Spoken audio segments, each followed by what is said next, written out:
Welcome, everyone, to tonight's Ogden City Council meeting. It is March 27th, 2018. This is the 6 o'clock regular meeting. We appreciate all of you here. It's good to see the chambers as full as they are. We're very happy to see all of our public safety people in the audience with us today as well. And we'll have something for them a little later.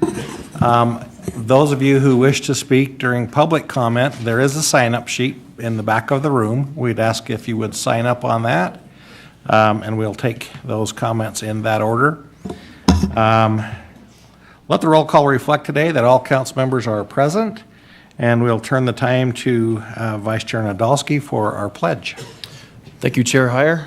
I've asked Chief Watt to lead us in the pledge tonight. I can speak plenty loud, so join me in the Pledge of Allegiance. I pledge allegiance to the flag of the United States of America and to the republic for which it stands, one nation, under God, indivisible, with liberty and justice for all.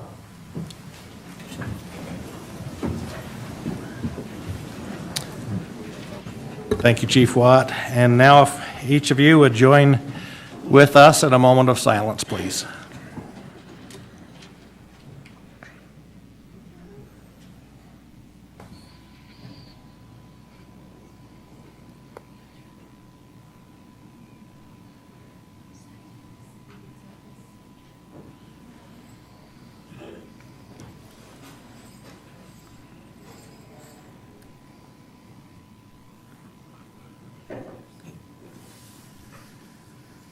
Thank you. The next item on our agenda is a request to be on the agenda. We'll have Julie Smith from the YCC come up and present to us. Welcome, Julie.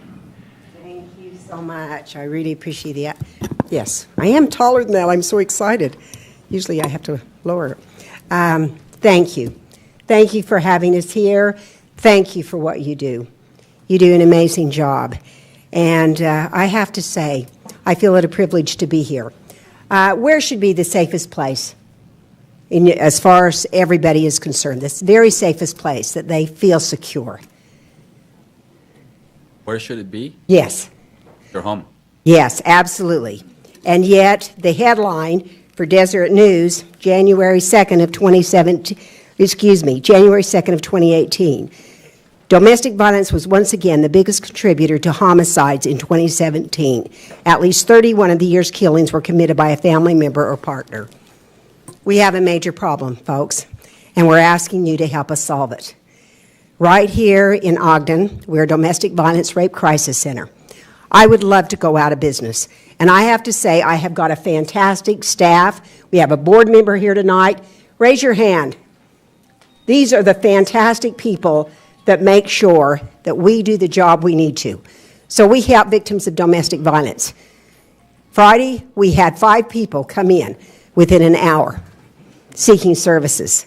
Today, we had 2 more people come in. That's just in the last few days. They need our help. We are asking Ogden City to help us once, and you've been generous.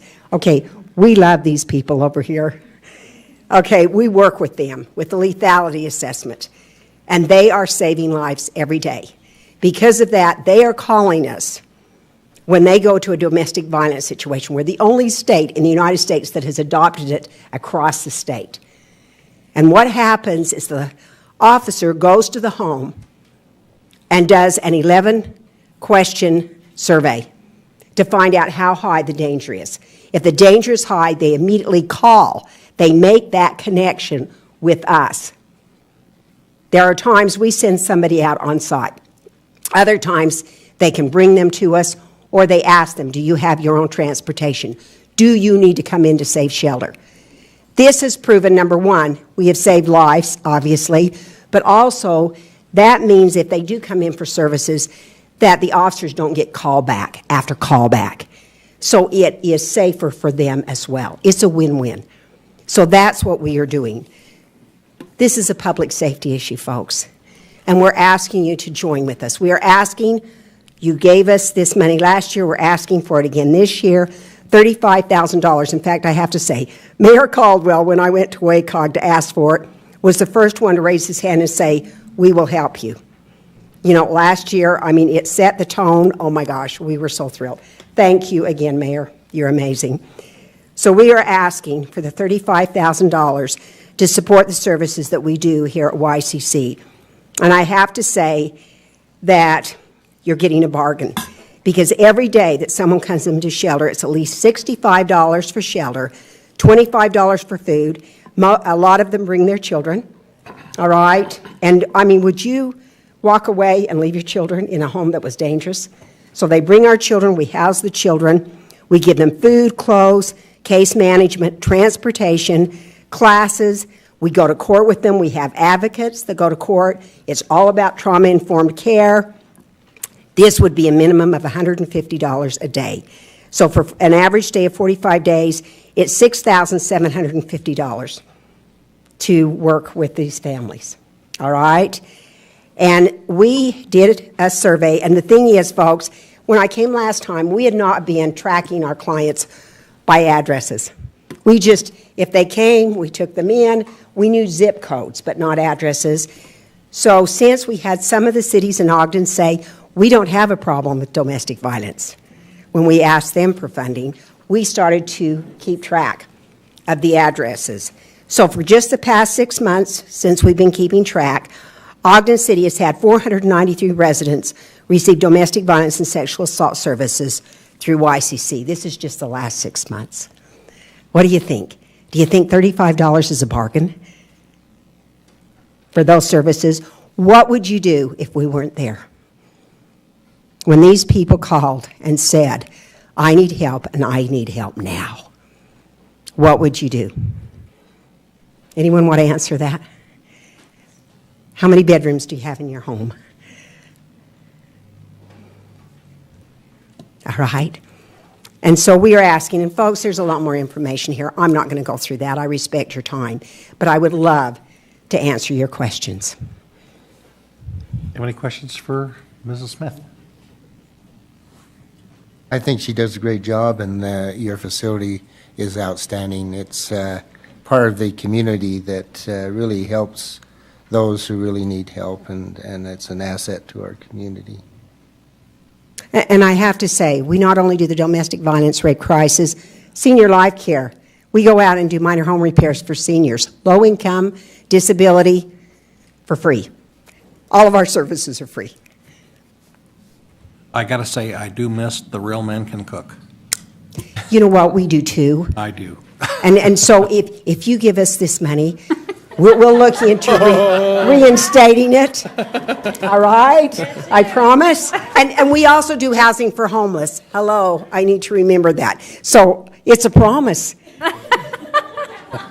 Even if it's just you and me, we will set something up and we'll invite people for a party. How's that?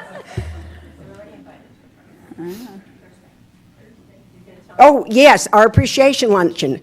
You don't get to cook it, but it's there, and we would love for you to come. We got the notice. Thank you so much. Appreciate that. Okay, thank you. Thank you. Julie, on average, I mean, are we seeing an increase in residents? Yes, we are. Our services have gone up 30% since we instituted the lethality assessment. That's good, because what it says is that we're giving services to people we wouldn't otherwise. And unfortunately, the statistic for those that have been killed by homicide, only 4% had come in for services. It is like, and I have to tell you the story about my daughter. She went to lunch with a real good friend, and her sister came with her. Her sister obviously had bruises, black eye, and my daughter said, "Ooh, what happened to you?" And she said, "Well, my husband beat me up." And she said, "Oh my gosh, you need to talk to my mother." And she said, "I will when it gets worse." And that weekend, he shot and killed her. They don't know the danger they're in until we can do the lethality assessment. And I'll tell you what, like I said, these folks are amazing because they're out there, they're on the front lines, and they're making those connections, which makes such a huge difference. Thank you Any very other much. questions? Appreciate it. Okay, and thank you, and please, feel free, call me if you have any other questions. All right, thanks again. Thanks, Julie. I'll see you Thursday. Okay.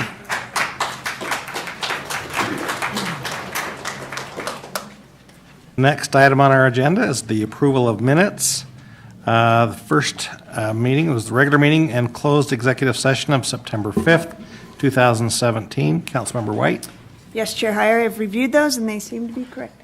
Okay, thank you. And then the regular meeting of October 3rd, 2017. Councilmember Stevens. Yes, Chair, they're correct. And finally, the special meeting of January 9th, 2018, and the regular meeting of January 16th, 2018. Councilmember Chobarka. Yes, Chair, they're correct with the exception of the changes noted earlier today. Everything's correct. Okay. Can I get a motion? Sorry. I'll motion to approve the minutes. Second. Okay, we have a motion by Councilmember Chobarka, seconded by Councilmember Blair to approve the minutes. This is a voice vote. All in favor? Aye. Are there any opposed? Okay, next item on the agenda is our common consent agenda. First item on that is the fiscal year 2018 budget amendment. And then there's the Rotary Club of Ogden, which is a joint proclamation that will be approved today and presented later. So do I have a motion? Chair Heyer, I'll make a motion that we adopt the items on common consent. I second it. We have a motion by Vice Chair Nadolski, seconded by Councilmember Stevens. A note, can I do a quick? Yes, note please before you do. go? It's setting the public hearing for April 17th. Just want to make sure On it's not item A, voting on that's that budget amendment. That's true. Thank you for that clarification. And seconded by Councilmember Stevens, and this is also a voice vote. All in favor? Aye. Any opposed? Okay. New business, item number 7. This is police and fire department retention and recruitment incentives.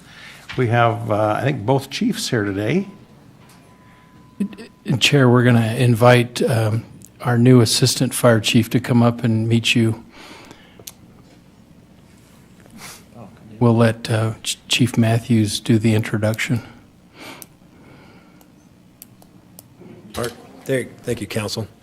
Council Chair, Vice Chair, Council members, I'd like to introduce to you the newest member of the Ogden City Fire Department. Shelby Willis is our new Deputy Fire Chief in the Fire Department. She comes from quite a ways away, Largo, Florida. She recently retired from Largo Fire Department, serving a community of about 100,000 people. She was the chief there for the last 5 years. She ran a similar, if not higher, call volume than what we do here in Ogden. She has some of the similar demographics there in Largo as that we do here in Ogden. I wondered, first off, when she applied Florida, why would anybody want to leave Florida and come to Utah? And we've had an interesting conversation about that, in that she very much appreciates the 4 seasons, and she comes out here to ski. So with that, I'll allow her to say a few words. Good evening. It's my pleasure to be here with you this evening. As the chief mentioned, we were coming out here, my husband, son, and I, 3 times a year to ski and snowboard and enjoy the winter sports, and decided it was time to make a move. So we're very pleased to be here. I'm excited to be part of the Ogden City Fire Department, work with the citizens and work with the council. So thank you very much for this opportunity. We're glad you're here. Thank Welcome. you. Excited to have you. Welcome. I was going to say, Chief, it's because we have snow. That's Snow. why. Yep. The white stuff. All right. So both chiefs will be making a presentation. They said that they can't do it in harmony, so it'll probably be one at a time. I don't think they're good at rap either, so. Mr. Chair, Vice Chair, esteemed members of the council, it's our pleasure to be here with you again and to visit with you on some of our issues. 14 months ago, when the mayor CAO nominated me and we met, one of the things that I was charged with doing was bringing the police department up to full strength. I naively then agreed that it was a challenge that I could accept and do, but I wasn't aware of all of the forces that were in play, particularly market forces, that would make that so challenging. Couple of things for you. What I'd like to point out is that from January 1st, 2015 to March 12th of 2018, the Ogden Police Department lost 69 officers. That 69 represents 48% of the department. We turned over in 3 years half of the police department. That 69 also represents 130% of the total patrol force, the uniform officers who patrol the streets. That's an incredible amount of turnover. Now, in that time frame, 20 of those, and this is another key that we'll talk about in a little bit, 20 of those failed in the training program or were dismissed from the service for cause. There were 8 retirements, but the key is that there were 38 officers who went to other agencies, 21 of them to Salt Lake City. And that is what has been occurring. On the fire side, over the last 3 years, we've hired 30 firefighters. 8 to retirements, but 18 to other agencies. One of the interesting statistical pieces of information we looked at was in the management audit study done back in 2007, there was a statement made. It says there is a significant turnover issue with entry-level firefighter and paramedics. And at that time, they looked at a window of 6 years, 2000 to 2006. And at that time, we had lost 32 firefighters, or an average of 5.3 per year. For the last 33 months, or even if I extend that to 36 months, 3 years, we've lost an average of 9.7. Almost twice what we lost in 2000, from 2000 to 2006, when they noted it was a significant problem. We're not trending in the correct direction. We still have this problem of retaining firefighters. We train them and they leave for other organizations. Ogden City's public safety doesn't have a hiring problem. We have a retention problem. And that's the issue that we are all dealing with today. So what is it that makes it so difficult for us to retain people? We're competing primarily with the large agencies out of Salt Lake County, where the tax base and structure is much greater than ours. And it's an unprecedented level. Market forces within public safety, particularly within law enforcement and the fire services, are such that money has become the big divider. And in times past, and you look at studies when it comes to the loss of personnel, when money is reasonably close, there are other reasons. One of the first things I did when I came back as chief was take a look at the exit interviews of all of the officers that had left in the 5 years prior to me. I was amazed, because it was counter to the normal studies, I was amazed at the number that left over money. Because years and generations past, it has been leadership, it has been conditions, it has been other things more so than money. So I suddenly became aware that there was a compensation issue that was quite large in the process. It also, and having spent 32 years originally there, here at the police department, it was also very, very clear, one thing I'd known from before was that we produce trained, experienced police officers faster than any other police agency. We handle more calls per service than any other police agency in this state by a significant margin. Our officers are exposed to a greater number of types of calls for service, so they become very, very well prepared and become a very marketable item, and they know that they're marketable throughout the system. And then when you factor in the Tier 2 retirement system for the new generation of officers and the dismal state that it produces, you can see and understand what the problem becomes. The primary competing agencies for the police department are Salt Lake City, Salt Lake County Sheriff's Office, and the Unified Police Department, as well as the Highway Patrol. They have recently significantly changed their compensation packages. One thing that came into being while I was putting this last study together for your presentation was the Unified Police Department of Salt Lake, which is a portion or a part of a subsidiary of the Salt Lake County Sheriff's Office, is for Tier 2 applicants. Besides a pay scale, which is very competitive and very close to Salt Lake City, they're offering 16% non-match every year to the 401k 457 program in order to make up for the problems that exist within the retirement system. Those are our primary competitors. For us, it's similar. Salt Lake City, we had 10 personnel on their list, and they took 4 of them. Unified Fire traditionally takes a certain number. South Jordan, occasionally Roy, Weber, South Davis. One of the most striking statistics that's occurring right now is I've hired 17 firefighters since last May. That's a tremendous amount of inexperienced firefighters for our system to absorb all at once.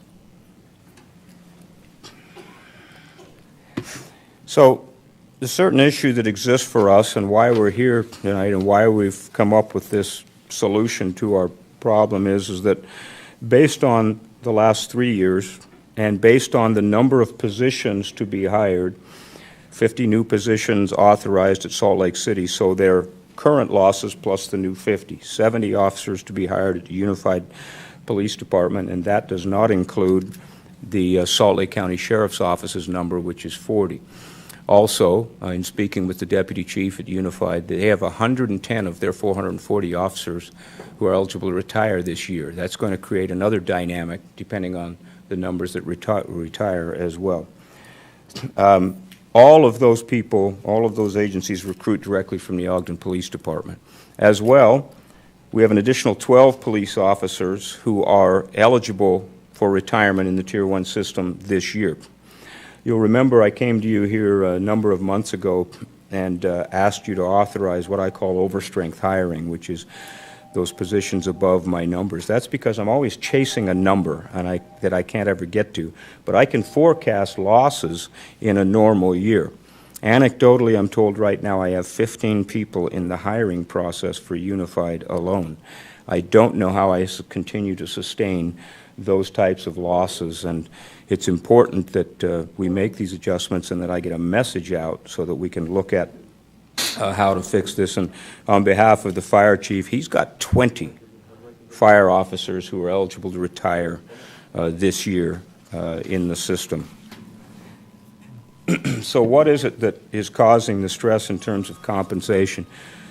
Compensation pay packages, besides pay, the base pay that you see at the top, these are all of the variety of different means by which people are compensated, and there are additional factors, compensation factors within the police service.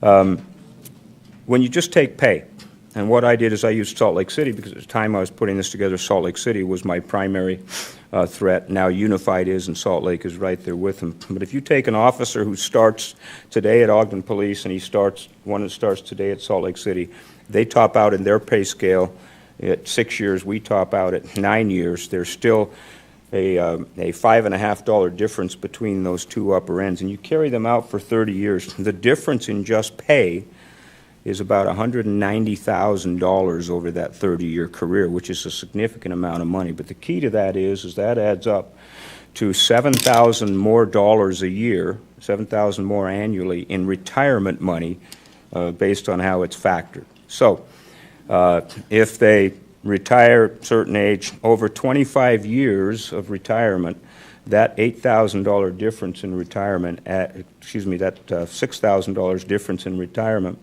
adds up to about $175,000 over 25 years, and that's a large amount of money in retirement. When you add these other factors, education incentives, uniform allowance, uniform issue, vacation, shift differential, those things, then the difference in compensation total package over 20 years is about $220,000. Similarly situated for the firefighters, our difference over a 30-year career is around $267,000, which averages, when you retire, about $8,000 per year. And if you were retired for approximately 25 years, that would be about $200,000. I think the other issue related to this that you ought to understand is that, coincidentally, the training required to become marketable is a few years for police officers and firefighters. And also, coincidentally, about 5 years, the adrenaline starts to wear off a little bit. And police officers and firefighters start to ask themselves, am I going to do this for an entire career? Am I going to stay in this? Is this going to be my career field? And if so, if I'm going to retire from here, what's the best deal? Where can I go to benefit my family the most over the long term? And so consequently, by the time we get them trained, they also are starting to make decisions about long-term commitment. And sometimes they just leave the field, and sometimes they want to stay in it, then they look where the best offer is. And unfortunately, we train them, and other departments benefit from them. So if we look long-term, we understand that chasing wages through just attacking our old concept of attempting to keep up by raising wages, that's a losing proposition, and I think today's economic situation helps us to understand that.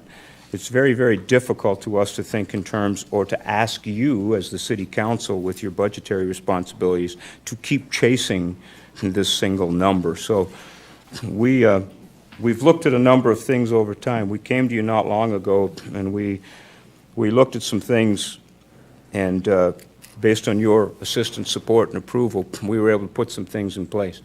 I now pay for all of their initial uniform issue.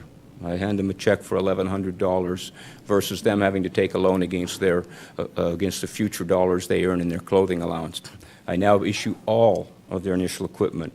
We used to just issue a firearm and a pistol and handcuffs, and everything else is on the belt. They went and paid for it themselves. Thanks to you, we have shift differential, 2.5% for the afternoon squad and 5% for the graveyard shift.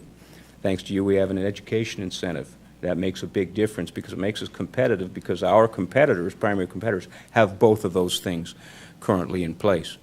We have proposed a change to the police officer pay scale in that we're going to open up those top 3 steps which have been reserved in the past to master officers. We're going to make a change to that process so that our officers have 12 steps to look forward to instead of 9, so they have 3 more years of pay scale opening up there at the top. However, after you make these initial adjustments, there's still about $106,000 remaining in terms of that compensation difference over the 30 years, which is still too large to have to deal with. About the time I was coming back and I was looking at the department issues, and I will tell you in all honesty, I will stack up my department in terms of quality of officers and staff and leadership against anybody's police department in this state. And they were invaluable in providing me feedback and in having roundtable discussions and working on solutions. And it became apparent that our processes in the past for changing these situations were no longer going to work. So I looked to my experience in private industry, and I looked to various studies. I went out and researched and looked at various studies in terms of affecting long-term compensation, particularly with the generations that are currently in the workforce, and came up with a process of loyalty pay.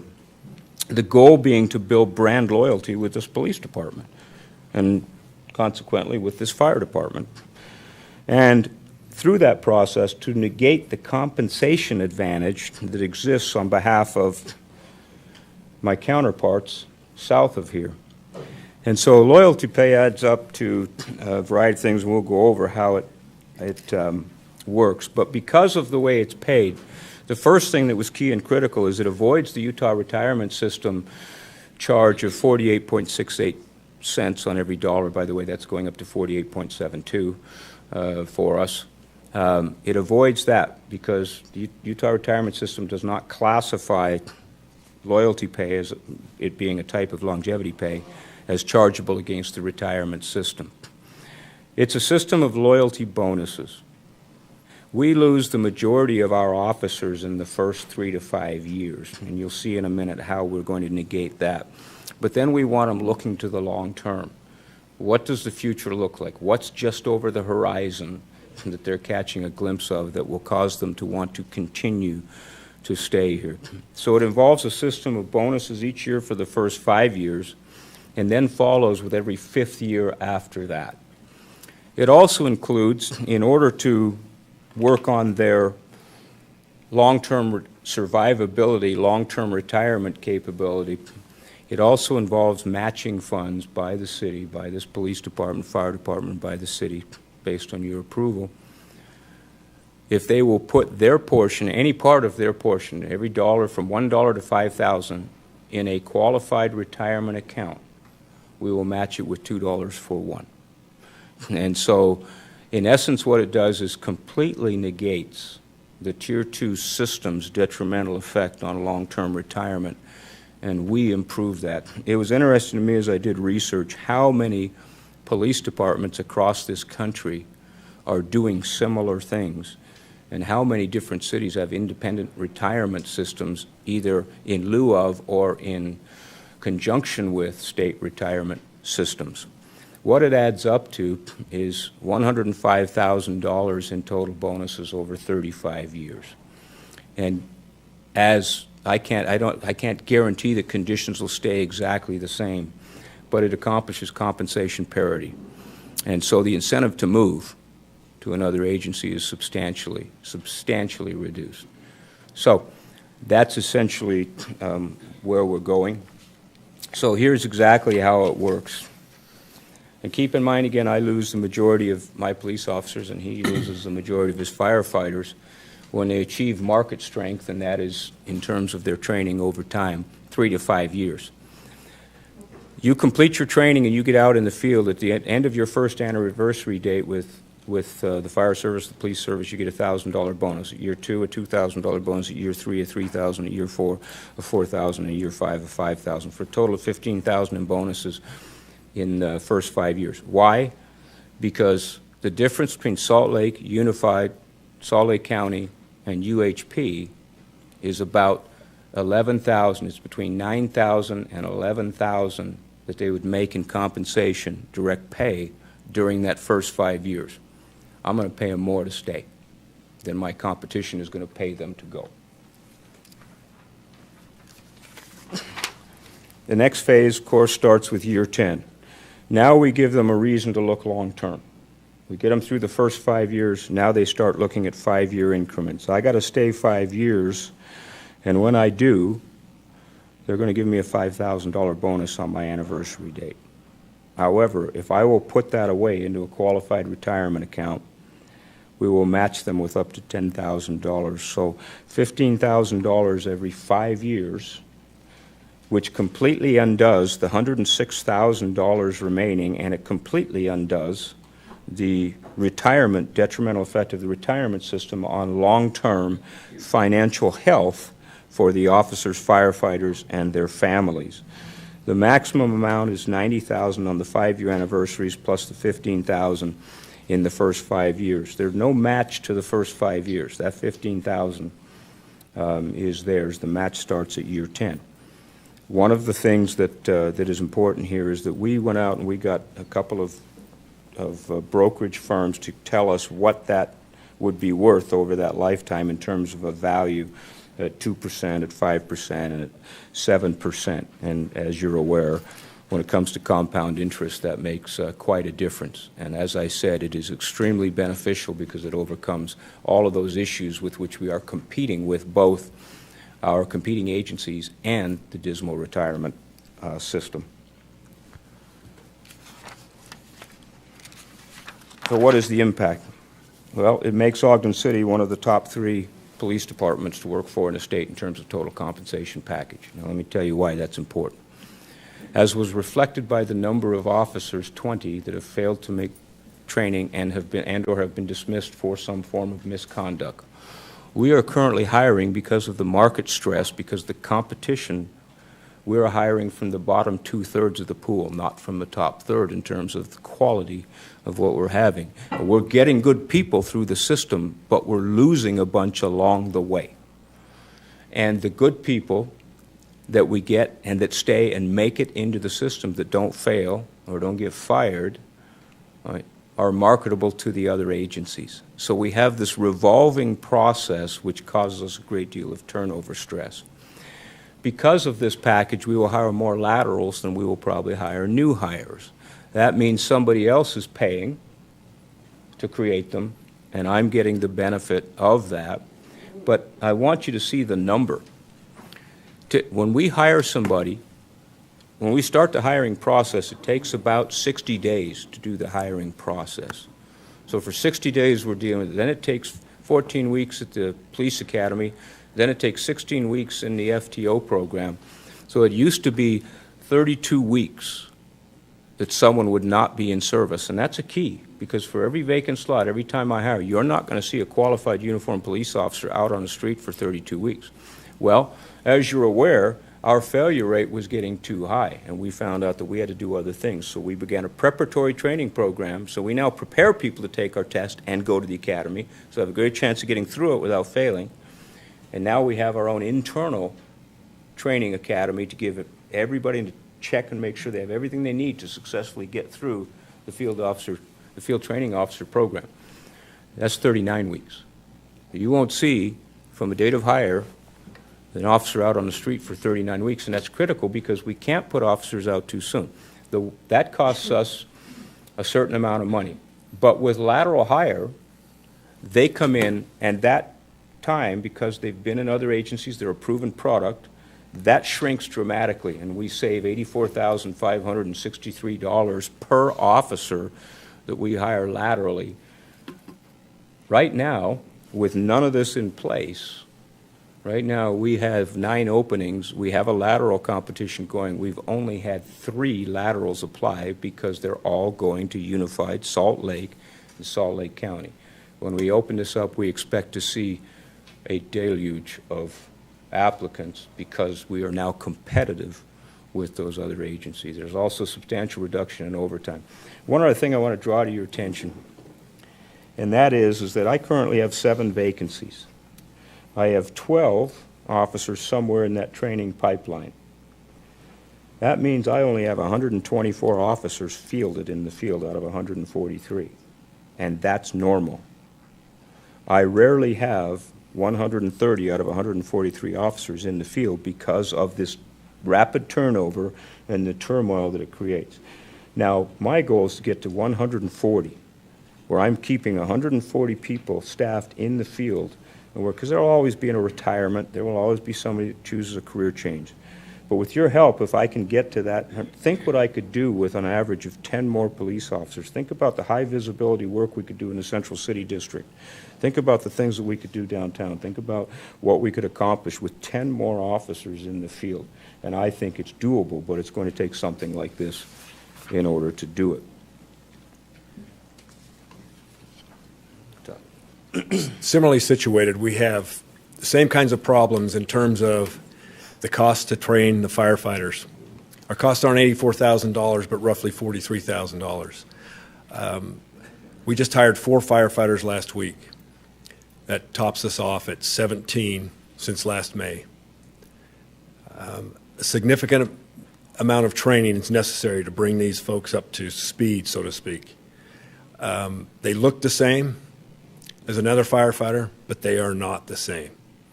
Their capabilities, qualifications, experience level, decision-making processes all need growth and development. And we take significant risk when we now have a 3 or 4 month veteran working with a brand new person on an ambulance out in the field by themselves. The legal liability, the medical decision-making process, we have not had adequate time to grow them.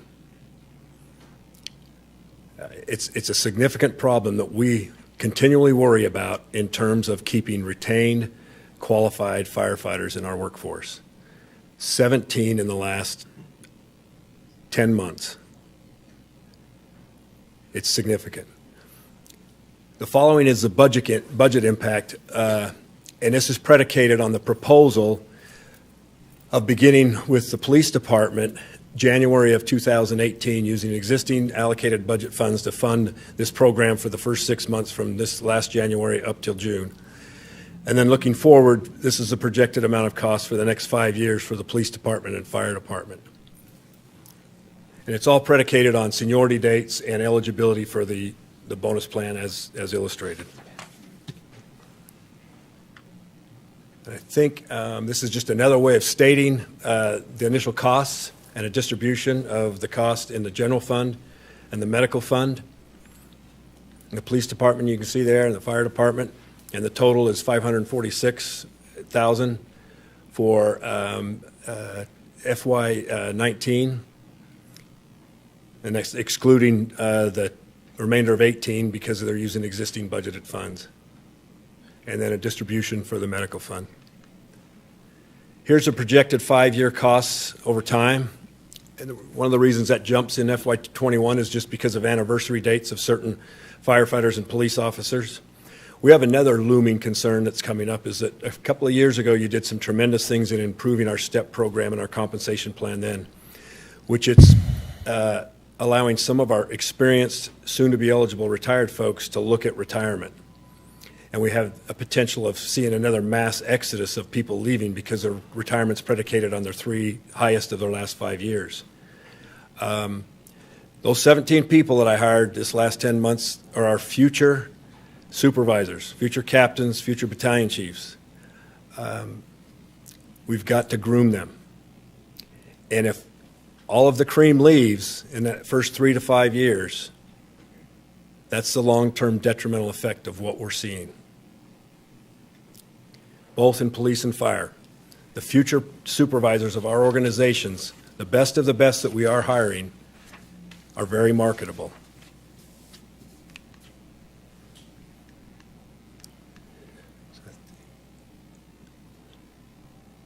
So, Chief, are you losing your firemen to Salt Lake also?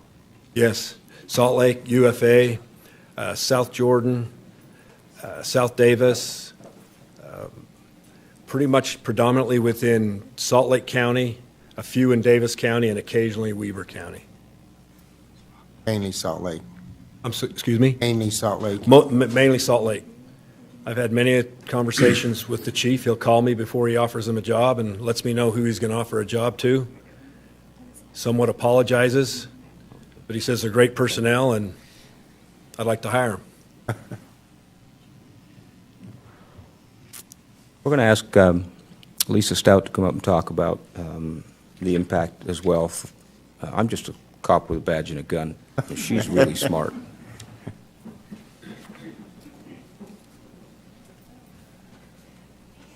Thank you, Chief. I appreciate that. It is a pleasure to be here with these gentlemen, and they've put a lot of time and effort into this plan. We've reviewed these numbers. We're comfortable with them. This, again, is based on the current staffing that they have at this time. And since it's a bonus program, this isn't a growing fund. These funds could be used again and again each year to fund this bonus program. Thank you. Our last 2 slides, the last one just says discussion and questions. So I'd like to make an appeal to you to help us rectify this situation.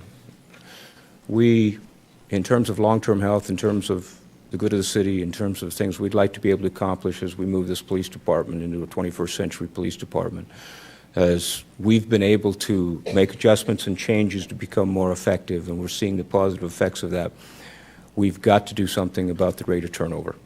I've got to be able to stabilize this police department so that in the long term we keep our experience, we keep our people, we educate them well, we train them well, and they can return the type of service necessary to be effective here on the streets of Ogden. On behalf of the police department, I'd like to thank you for your consideration in this matter. Likewise, thank you very much. I think the problems we're having in the fire department are similarly situated to the police department. One difference is the supply of personnel. And there's a very limited supply of police officers available. And the supply of firefighters is getting to the point where the quality of the individual, as Randy stated, we're starting to do the same thing, have been for probably 6 years now, hiring from the bottom of what's available, not the top. I would like to point out one last thing. We're here, we stand together in front of you for a specific reason. Mike and I go way back. He was a new paramedic and I was a new patrol officer. And yes, he's aged a lot better than I have. We worked together in the streets then. We have always been able to rely on each other. Even though we have a lot of joking between us, between our 2 agencies, we see public safety as a joint effort. When we get into something bad, they're with us. And when they get into something bad, we're right there with them. And we're quite proud of our relationship. as a public safety team in this police department, and that's why we're here together.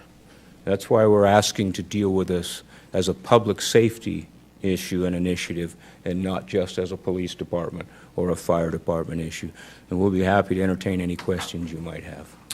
Council members, you got any questions for either one of the chiefs? I have one.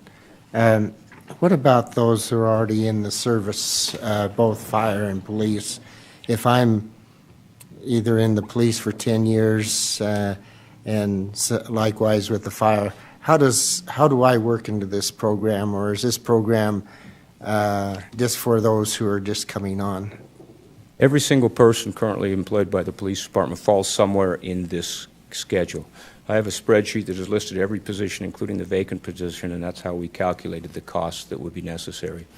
If I've been here 15 years, then at 20 years I'll get my first $5,000 plus potential for the cash match out until 35 years. If I'm brand new and I start, of course, I get the system. I didn't know, I did my best to try to figure out how to make it equitable, but we have to start at a certain point and go forward.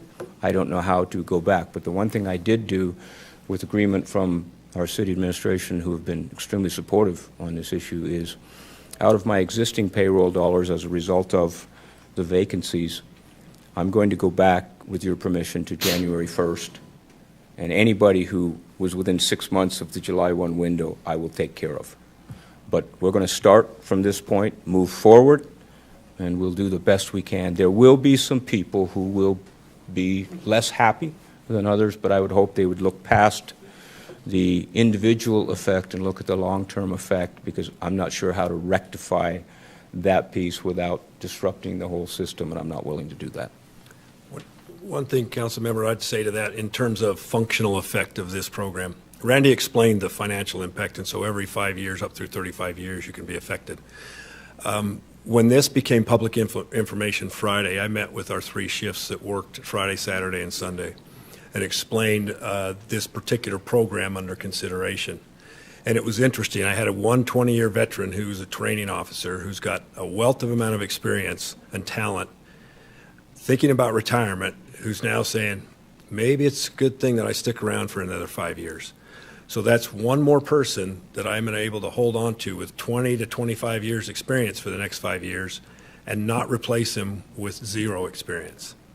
And if that can trickle down to every position and we can slow the flow, so to speak, then that's very good for both of our departments, because it translates to street tactics for police and fire. Sometimes it's hard to measure, but it does take its effect, whether it just be simple complaints to potential lawsuits. They're all potential when you do not have the opportunity to adequately train and basically blend new personnel into your organization. You can only take on so many new people at a time. I think the initial aspect of loyalty, because if I'm there 5 years, I can look down the road and say I can be at such and such a point in another 5 years or 10 years, or if I'm, like you said, the firefighter, if he's there 20, if I spend another 5 years, then this is my potential at the end of that. And I think that's the aspect that you're looking at, is the loyalty, is that we Yes, retain those individuals who have the skills and the knowledge. And we could even maybe attract other firefighters and policemen from other agencies to come up to Ogden and participate in our program for us. Friday night, after I presented this, we had 2 part-time people from 2 other departments that made the statement to our battalion chiefs that they're saying, wow, if they put this through, I might consider lateraling into Ogden. And others that were thinking about leaving are saying, wow. And we told them straight up, this program is designed to keep you here. We want you to stay here. We don't want to just hire you. I had one firefighter, one of the last ones I hired, told me, and this is an unfortunate reputation we have, Ogden is a great place to start. I want it to be a great place to finish. And what I've told him is this program's about, we want to make a commitment to you for your loyalty and you to be loyal to us. That's what this program all is. Chair Heyer, if I may? Sure, absolutely. I'd like to start with a comment, then a question. my comment is first to the two of you. I want to thank you both for your professionalism as not only as we've discussed this topic, but every topic that we have discussed related to public safety leading up to now. It can't be overstated, and I make this comment now, and I've told both of you guys this individually, but I want to make this comment in front of the rank and file folks that are here. There's a lot of officers and firefighters are here today, and it's an important point to make as to why we need you here. And it's not only about this program, it's not only about this pay. It's about the people that are here. And these two gentlemen that are here today, for those of you who are out in the field more often than you're in these chambers and in these workrooms, you need to know that you are well represented with these two men in these conversations, and that they have developed a tremendous amount of respect with your elected officials. And that when we have these kinds of conversations, it has nothing to do with politics, and it has everything to do with the people that are involved in the decisions before us. So thank you. I feel a lot better now.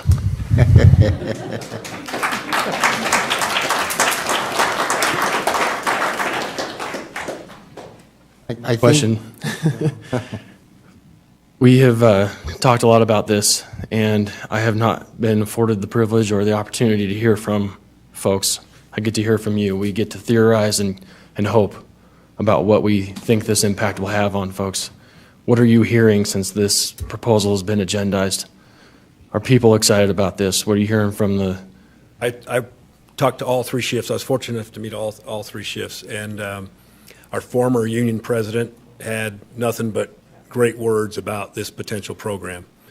And it's not only the money, it's the respect that's created from, it's great for all of us to say they extremely appreciate your efforts. But when then you put something behind your words, they're able to go out amongst their peers of other departments and say, no, not only are we not the, or are not all the, we're already the best department because of our call volume, our demand, our experience, but we're also well respected by our community and our employer and our elected officials. And the current union president sent me a very positive email. He's here tonight. He can speak for himself. And during public comment, some other firefighters may get up and state their views. Well, the decision that we're making tonight has a lot more to do with this program. It has everything to do with the cultures that we're creating. And I say cultures, not just because it's culture in PD and fire department. I'm talking about cultures of our council, cultures across council administration, cultures within your departments, and cultures within our communities. And that those cultures are what keeps our officers and our firefighters in this city. And you will not find, I hope, a better culture anywhere else. And I hope that this decision that we're proposed with helps make a Councilman and add to that I've asked culture. one of my young officers to maybe say what he thinks. Thank you. So I've been with Ogden for going on 4 years now, so I'm not going to benefit from the entire thing, but looking back on it, it's like it would be nice to have that the whole time, especially missing out on the Tier 1 retirement. We all know the Tier 2 is not that great, but this is going to help. It's huge. Like I said, $106,000 is a lot with the compound interest that we can have in a 401k. I mean, that's going to help anybody in retirement. So I think it's a huge step towards keeping people here. So, Thank you. One last note from me that I'd like to make with you is I understand the risk you take in improving a program like this. You're elected officials. I know that it has a tax piece and impact that we've talked about. We've figured out, we believe, how to make it work, but you're the ones who bear a significant portion of the risk, and we appreciate that. So I'll speak to that. I was on the list for public comments, but Scott Atkinson, President, Local 552, Professional Firefighters of Ogden. We've had a lot of positive feedback from our members, and I'd like to speak real quick about, you touched on culture. A lot of these guys and gals who leave has nothing to do with working here, in that they love working here. The camaraderie that we share is probably the best in the state, in all honesty. People who work in Ogden come here to do the job. They want to be busy. They like the work. They like the atmosphere. More often than not, it comes down to compensation. As we look at this, and as I've talked with my e-board, we recognize that this is huge and will impact all of our members, especially our younger members, for the good for a long, long time. And our hope is that it will stop that revolving door that has been going on for a long time. I'm in my 14th year here with Ogden Fire and have seen a lot of good friends leave to go other places. The majority of them would love to come back if they could. So again, it's not so much what's going on with the actual day-to-day job a lot of times. A lot of times it is compensation related. With that said, to reiterate Chief Watt's point, we understand the predicament that you guys are in, the risk that you're taking, and appreciate your time to even consider something like this. That's not lost on us. It's not lost on our body, and we appreciate everything that you guys have done for us in the past. And again, I think this plan puts in place a department that will be strong long after I'm gone and full of vibrant, dedicated, hardworking people that will benefit the city of Ogden. Thanks for recognizing the risk. It pales in comparison to yours. Thank you. Chair Hyde, I have a quick Council- comment. Yes, Councilmember White. And maybe it's addressed to Chief Watt a little bit. 2 years ago, we recognized the need to increase salaries and wages. And we also recognized that to do that, we had a management study, or we commissioned a police management study. And I'm curious to why we're doing this prior to the police management study, or maybe a better way to ask that question is, can you show us the difference in why we need to do it now versus what we might gain from that police management study? I can. Currently down 7 positions, potentially 15 to however many more.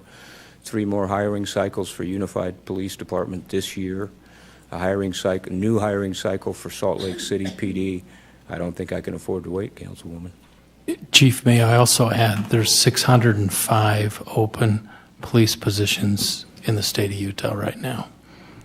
I guess, and the other part of that is that I think what we're going to find in that police management study is that we're going to actually need more officers than what we currently have budgeted for at this point, and we can't even fill the ones we have budgeted for. So I just wanted to make sure we address that because it was our commitment to the constituents that we would do I'm that. hopeful, like you are and all of you are, that by commissioning that study, we'll have a better understanding of what our needs might be in comparison with contemporary standards around the country.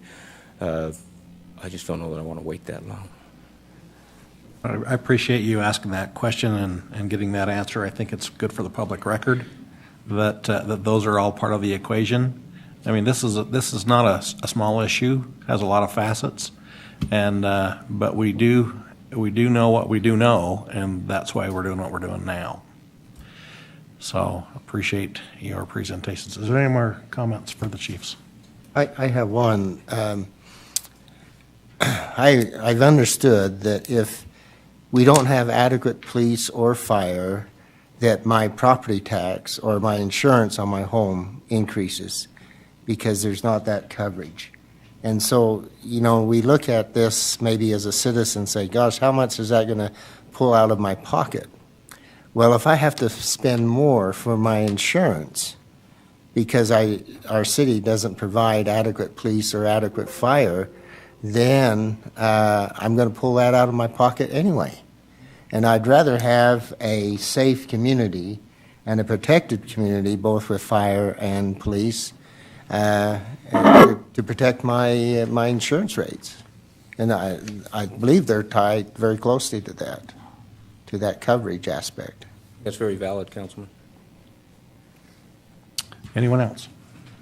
I'll just make a quick comment. I just really admire and respect the role that you both play and all of the people in your organizations.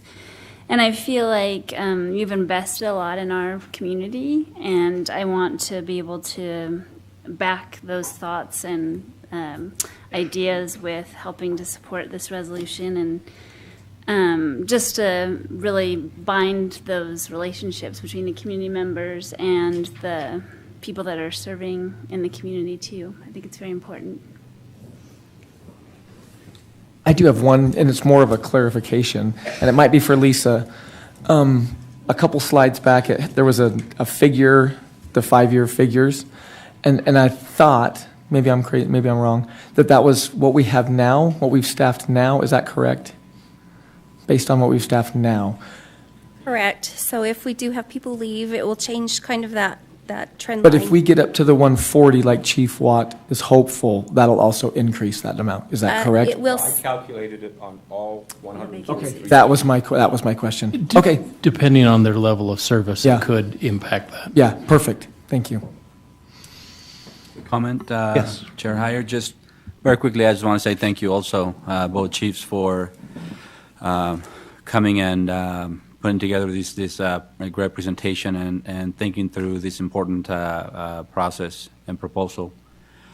And as we all know, we're going through very difficult times in our society, especially for police officers to step up and sometimes want to pursue this career. And so I think that adds to the issues of retention. And so I think both of your leadership is very commendable to having your department and your police officers feel comfortable and feel appreciated. So thank you for what you do. Appreciate it. My comment is, I've told you, Chief Matthew, that I kind of wanted to be a fireman. And so I kind of identify with that job.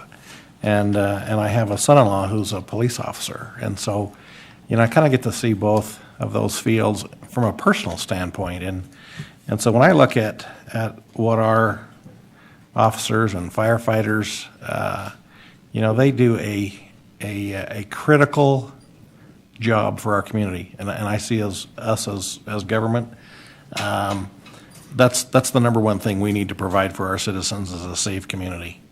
We need to supply them good water and some of those other things. Those are the first things we do, but the other things are not nearly as important as what we're talking about today. And so I'm grateful that you've thought outside the box a little bit and taken some best practices and put them in place so that we can react to this. Last Thursday we got to speak to the firefighters a little bit at their awards banquet, and this Thursday I'm grateful to be able to be there with the police awards as well. And this is going to be really neat to talk about this with those officers. So anyway, thank you so much for your great efforts, and I second what Vice Chair Nadolski said, that you are advocates for these fine people. Thank you for what you do. Okay, council members, we have before us then a joint resolution with an amended Exhibit A. And Chair Heyer, do you mind if I clarify a little bit on that substitute exhibit? Yes, please do. So there was a request from Councilmember White, actually, to further clarify the Exhibit A to include information about the bonuses being awarded in years 10 through 35 and to describe the 2-for-1 match that both of the chiefs described. And so that's just included in an asterisk to clarify that piece. This will, along with the other components of this, be included as part of the FY 2019 budget process. And so just there are additional actions that are included with this, but this is kind of the first step to set this strategy. Thank you, Amy. Appreciate that. And let me just clarify that it will be set in an ordinance then? Yes, correct, in the budget ordinance. Thanks for asking. Chair Heyer? Yes. You're prepared for a motion? I am. Okay. Ready to go. You said there was a day you wanted to be a firefighter. I was much younger and thinner. Well, there was a day that I was younger and thinner, and I actually wanted to be a police officer. For those that don't know, I interviewed to be a police officer once, did not pass. I actually got on the list. So I decided to be a public official instead, run for office. Couldn't do my part for public safety that way, so I'd like to do my part by making a motion that we adopt proposed joint resolution 2018-4 with amended Exhibit A as presented. Okay, we have a motion by Vice Chair Nadolski, seconded by Councilmember Stevens, to adopt Joint Resolution 2018-4 with its amended Exhibit A. And this is a roll call vote. Sorry, can't speak. Councilmember Blair, Very humbly and proudly, I vote yes. Councilmember Chaburka, Aye. Councilmember Lopez, Aye. Councilmember Stevens, Aye. Councilmember White, Yes. Vice Chair Nadolski, Aye. Chair Heyer. Aye. That is unanimous, as it should be. Thank you so much. We could probably give our men and women in uniform a round of applause while they're here.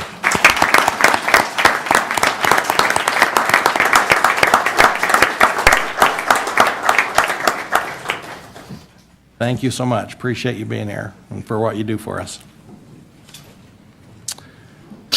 I think we'll pause for just one moment while they don't want to stay for the rest of this stuff. I don't know why.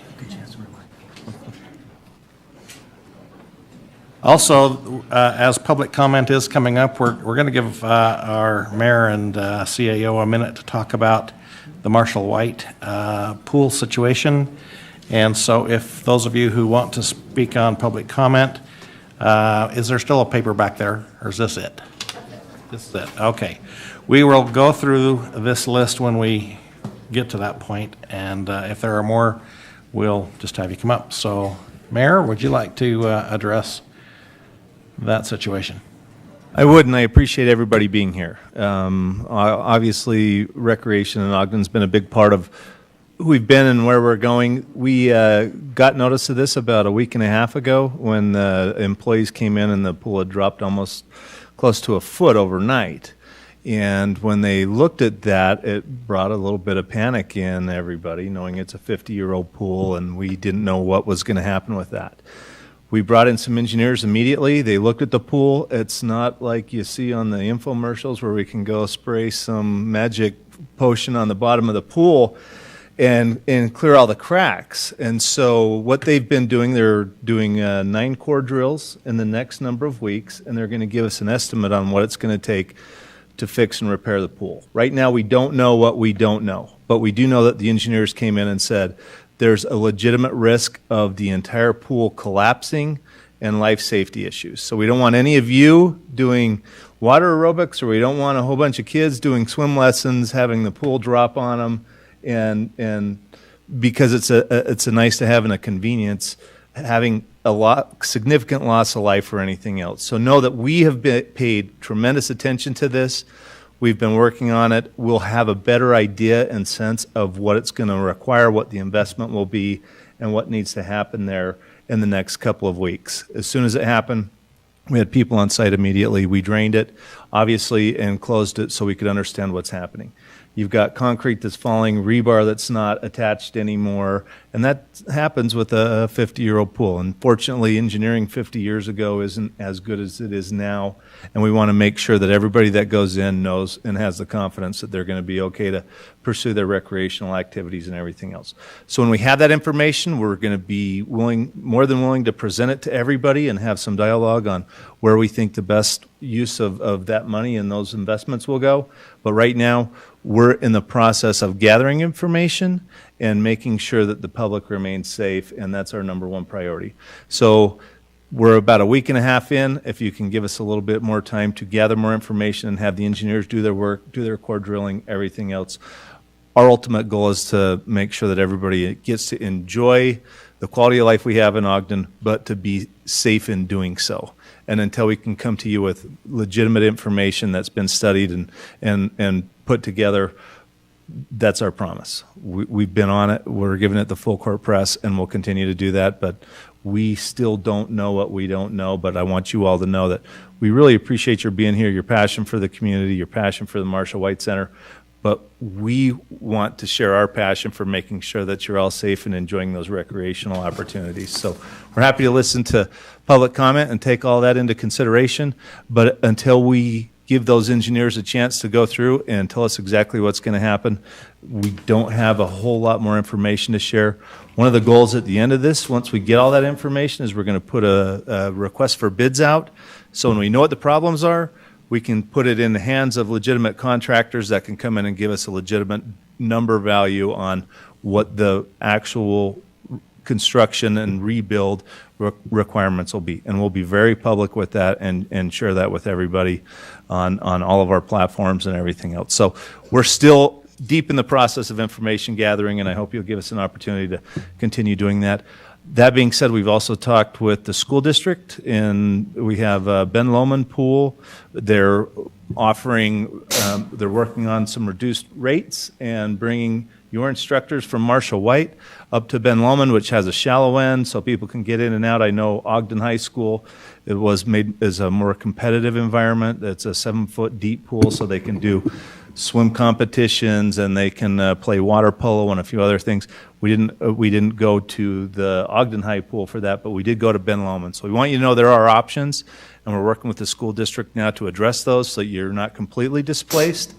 But it's going to take us a little bit of time and the engineers a little bit of time to really drill in and give us a comprehensive report on what needs to happen there. And when that's available to us, it will be available to you all as well. So we appreciate your passion and your being here and what you do. And the Marshall White staff has worked really hard on this, but we still need a little bit of time to make sure that we, as we call it sometimes, you measure twice and cut once. And so they're doing that right now. And we have not just drained it and kind of turned a blind eye to it. We're committed to finding out what we can do and how we can address it. So appreciate you all being here tonight, and we'll look forward to public comment. Thanks, Mayor Caldwell. Appreciate that. So we will now open up. Can I ask a quick question? You said through the communication through our various platforms. What would that be? What would that look like to the, like Facebook or? Everything that, yeah, we've got a whole bunch of those. We'll put a press release to the Standard Examiner as well, so they can print the story if they're interested, but we'll put it through, Facebook, and then we've got Twitter accounts and the Ogden City website, and you all have networks of people that look at and read kind of what's going on, so we'll make that as widely available as possible, including press releases to the papers. Okay. Anything else? Okay. We'll now open it up for public comment, and this will be an opportunity to address the council regarding your concerns or ideas on any topic. Everyone gets 3 minutes for their comments, and Vice Chair Nadolski has a timer that will help you keep up with how much time you've used. And the first on our list is Eileen Aldrich, and then we have Hazel Nadolski on deck. So as soon as Eileen's finished, so. Welcome. Hi, welcome. Thank you very much for letting us speak. My name actually is Eileen Green. It was Ashcraft. Anyway, that's okay. It's just a misspelling. Okay. Okay. So good evening. Like I said, I'm Eileen Green, and I represent the people that attend the Marshall White Center. We've provided you with a petition. Were you able to give that to them? A petition which has been signed by many of the individuals that use the facility at Marshall White. I would like to bring to your attention the swimmers that use the Marshall White Center. Did you know that there's over 50 to 80 swimmers that take the water aerobics classes? There's also swimming lessons there, the lap swimmers, kayak classes, open swimming to the public, and the surrounding schools that do various activities there. It also provides physical therapy for the handicapped and the elderly. Let me give you some examples. My husband and I have been taking my mom to the pool for 3 to 5 years, 3 times a week, because she doesn't have any cartilage in her knees, so she can't really walk. But because of the pool, she's able to develop the muscles, without taking the stress off of the knees. She's able to develop her muscles, and she's been able to keep alive and kicking. And so I'm so grateful for the Marshall White, the pool there. We also have Cameron. Is Cameron here? He's a handicap, and him and his aide come, and they utilize the public pool for their therapy. And then there's Liberty. Is Liberty here? But, she's one, as well as a lot of others that have used the pool for preparation for surgery and then the rehabilitation for after surgery. So and so it does really well with the therapy. There's Fern. She's 94 years old, and she's used the pool for many years. And as a result of that, I do believe that that's what's keeping her alive and very sharp in being a part of the Marshall White. The Marshall White Pool is a gathering place for meeting new people and making many new friends. Baby boomers are retiring at the rate of 10,000 a day. The need for water aerobics is going to keep increasing. In conclusion, I would like to remind you, Marshall White is on the historical registry, and it's the only building in Utah named after an African-American hero, a police detective killed in the line of duty. This center was his dream. It helps keep children and teens off the streets, which the policemen, I'm sure, are very happy with. It is a place that they can come to and exert their energy for good within their own neighborhood. We need to keep this facility as the center of the neighborhood for them, not take it away from them. Let's keep Detective Marshall White's dream a reality. Please advocate funds to repair and replace this. It needs to be for the kids and the elderly. Thank you. Thank you, Eileen.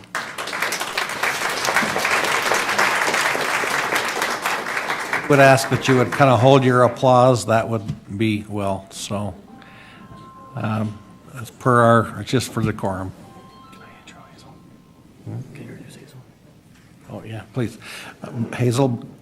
Just a minute while your dad has a little something to say. Before Hazel gets started on her public comment, for those that are wondering, Hazel is my daughter, and she is working hard in school with all of the things that have happened in our country and the dialogue that's happening in America. Her school and her teacher have taken this opportunity to teach our children about civility in our community, and this is part of her assignment. And so thank you for your patience and this moment of fatherhood and community growth.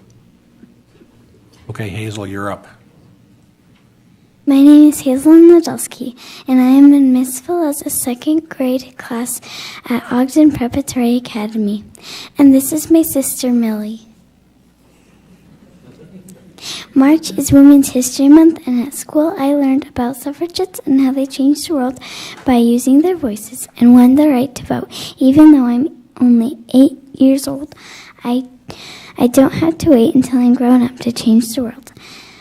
I can use my voice now to make a difference. Last year, the state of Utah was ranked 50th in pay gap between men and women. That means the women of Utah were paid 68 cents for every dollar the men in Utah were paid. It's important to me that my friends that Ogden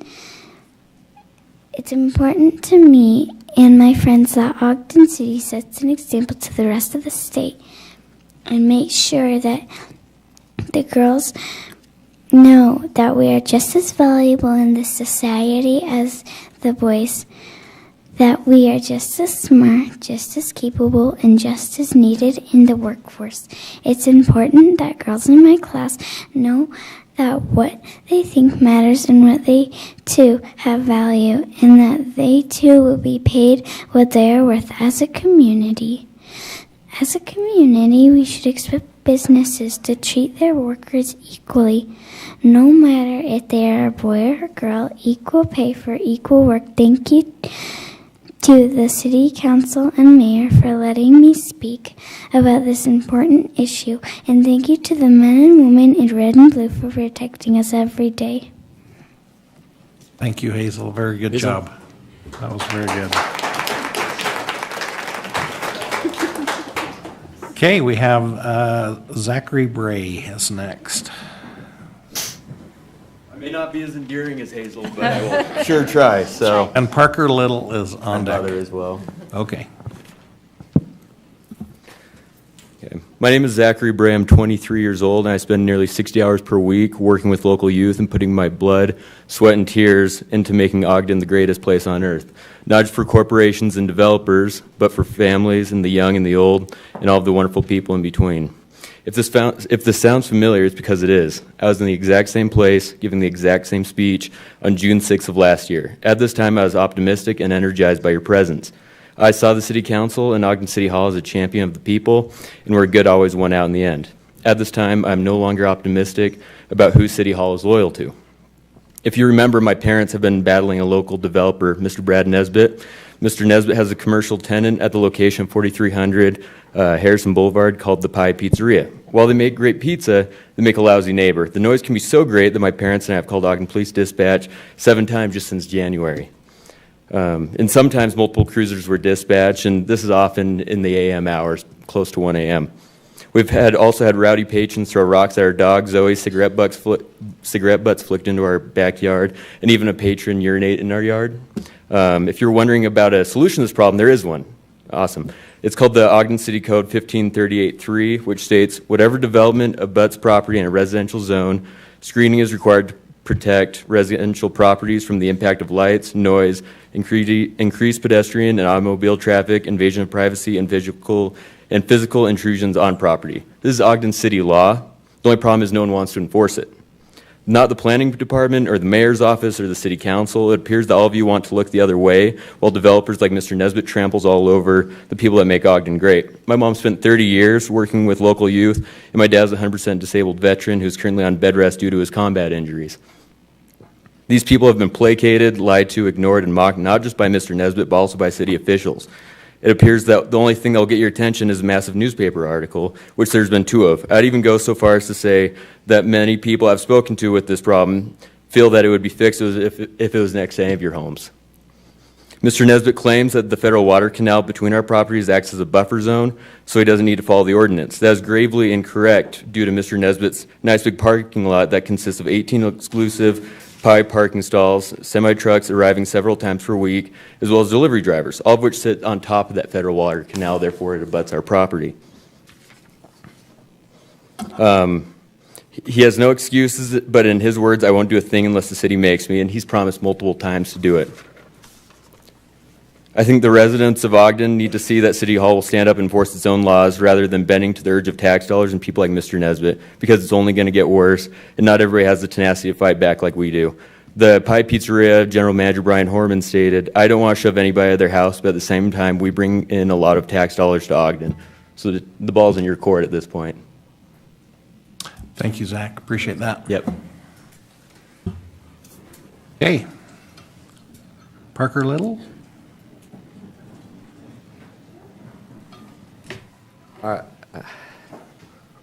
So I'm a kayak instructor at the Marshall White Center, and I teach youth and adult how to roll in their kayak.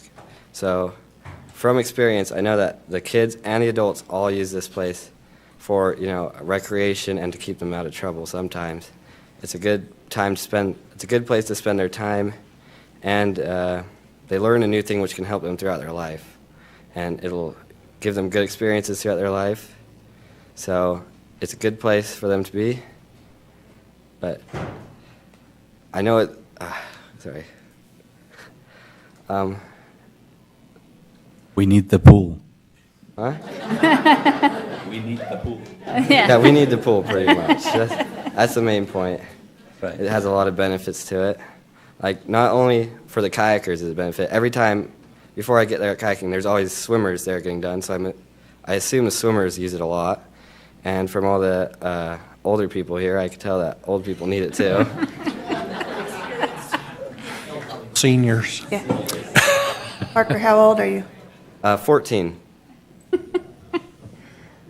But this pool has also given great experiences to people like me, or I had a friend also instruct there.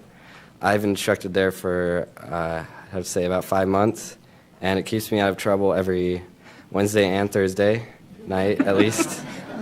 So, Yeah. if they were willing to hire more instructors like me, or not hire, just I volunteer pretty much.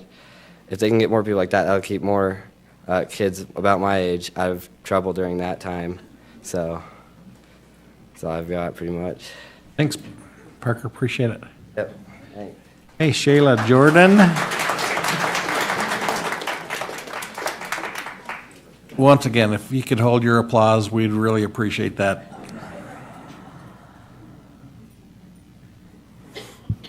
Okay. Okay, so my name is Shayla, of course, and I was going to say a lot of stuff about the pool, but I kind of got how you were saying about how the engineers and everything are already looking into it. But as I was growing up, I grew up in a bad area, and I was gratefully adopted by my current mother. And the Marshall White was a place that I could go to actually hang out with friends and not feel like I was trapped in a little apartment complex where I didn't have much to do. And yes, we had a pool, but of course it wasn't open all season. And being able to go to the Marshall White, it was a getaway from being trapped at home with my actual mother, where it caused a lot of problems. And now at the time, I have social anxiety. Don't think you guys would believe that because I'm standing up in front of all you. But being able to experience, I was able to do tumbling at the Marshall White, I was able to go swimming, and being able to do all those things and meet new people, and I was able to spend time with my sisters without arguments always happening at home. It always seemed like a great experience for kids to be able to get out and actually do something. So having the pool around, it's not expensive, but it's there. It's money worthy, yes, but it's worth it. You get to spend your time at the pool, you get to spend your time with people you care about, and of course it's open to family and friends, and inviting somebody to come and actually be all like, hey, let's go to the pool, let's hang out. And that's a great thing to do because I was an outcast at school, and being able to actually invite someone else that wasn't the person that was always the popularist, I don't even know if that's a word, but it's fine. Always the most popular, it was like, it's okay because you can be who you are, and with being able to go to the Marshall White and being able to experience and find out what types of people are out there, it's a great thing. And that's all. Okay, thank you. Thanks, Shayla. Appreciate it. That's my girl. I just want to take her last minute really quick. My name is Tammy, and I just wanted to say, I don't know where you went over here, but it's not just older people that go to the pool. The Marshall White is a community center, and I'm not a senior, but every single one here that does the aerobics open their arms to me and let me come in and do aerobics with them 3 times a week. So I suffer massive depression, and without the pool, I wouldn't get out of bed and function. So it is something that is good for the community, and it is a community. They open their arms and they welcome anybody that wants to come and be part of that community. So please fix our pool. Thank you. Thank you. Please, no applause. That's 3. So, okay, we have Virginia Hernandez Reza is next.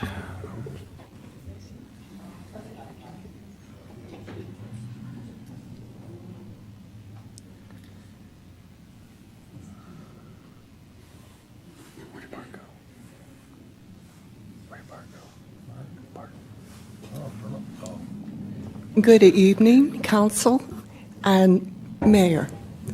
I really want to give you lots of kudos, Mayor, for the Marshall White, what you're going to do with that and try to do, because as these young people and elderly are saying about the Marshall White is absolutely true. I worked and volunteered for the Marshall White, got awards there with the youth and elderly, and it's needed. And just like this young girl said that she come from a bad environment, that's the kind of people, kids, that are surrounding there. So we're going to try and pull them in. So thank you, Mayor. Look at that, and we have confidence that you'll work with that. The other thing I wanted to discuss the police, and this presentation they gave out today is just fantastic. Our police officers are very important here in Ogden City. Going back to Mayor Chief Greiner, where we, the community, were very involved with the chief of police and the police officers there. But what I want to say, I'm speaking for the communities that I interact with, and that would be, I'm going to try and be real quick. I wrote it down. I interact with a lot of people from 25th to 30th Street below Wall. I also interact with a lot of people in the inner city from 20th Street to 30th, above Washington. And I also interact with people below Washington from 5th Street to 20th. And there is a need for more officers because, as you know, those areas are really quite a problem area and there's not enough officers. We don't blame the officers because there's not enough with the problems, with the crime, with the involvement. But I will say that the officers, when they get out there to interact with these people, they like these officers. They like the police officers. I have a nephew that has been an officer in Davis County for about 20, 25 years. So we're very committed to our officers. Mayor, I hope you would really push that, and I think you would, that these police officers, and with the chief of police, he's an excellent man. He's really open to a lot of people. But these bonuses, that's really good for them. And I know a lot of those officers. Well, the new ones, they're just new. But the older ones, the ones about to retire that have been there for a while, these are our safe bet for Ogden City. So I just want to put that out for the community to you. So thank you for your time and council people. Thanks, Virginia. And David Wolfgram, I think. I'm sorry if I got your name wrong. Yeah, my name is David Wolfgram, and I also work down at the Marshall White Center as one of the kayak instructors.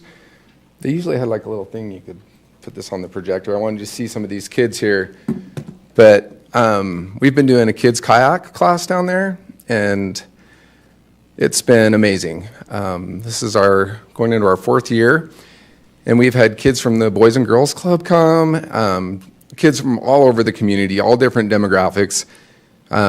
We have kids that come in and cry the first day, but they're so excited they don't want to give up. They want to learn to handle this craft.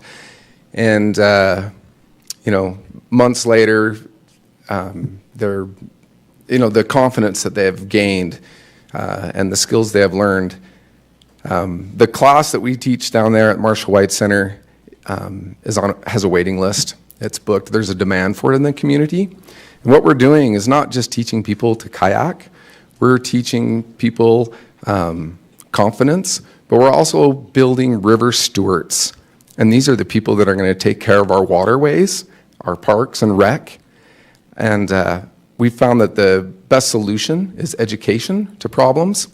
So if we can educate children and give them skills, they will be our stewards and our leaders and push us in the right direction. Yes, I know the pool is going to take a long time.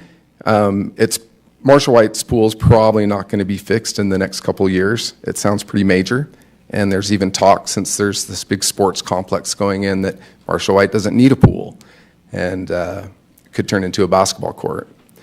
Well, I'm asking you all to, just like you're trying to find the water aerobics a place where they can go, I'm asking you to help us secure a spot at Ben Lomond or Ogden High so these kids can continue learning these skills. We need 1 hour. And you'll see that the public, our taxpayers, support it. It's a good program. Thank you for your time. David, those boats are plastic, is that right? Those kayaks? Those kayaks are plastic, is that right? They're a plastic hard shell. Okay, I just wanted to make sure that was... Pass that around and just take a peek at these kids, what we're doing with them. They're the little single, yeah. Okay, Scott Atkinson, can you come up? Thanks, David. No, Scott. Did Scott leave? Okay, we have Heidi Little as next.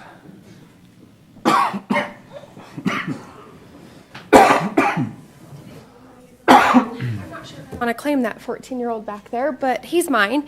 And I just want to speak again, also like you said, save the pool.